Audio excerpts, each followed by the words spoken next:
பூலோகம் என்பது பொடியாகி போகலாம், பொன்னாரமே நம் காதல் பூலோகம் தாண்டி வாழலாம். ஆகாயம் என்பது இல்லாமல் போகலாம், ஆனாலுமே நம் நேசமே ஆகாயம் தாண்டி வாழலாம். கண்ணீரில் ஈரமாகி கரையாச்சு காதலே, கரை மாற்றி நாமும் இல்லை கரையேற வேண்டுமே.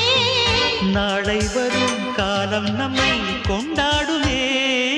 தாஜ்மஹால் தேவையில்லை அன்னமே அன்னமே, காடுமலை நதிகள் எல்லாம்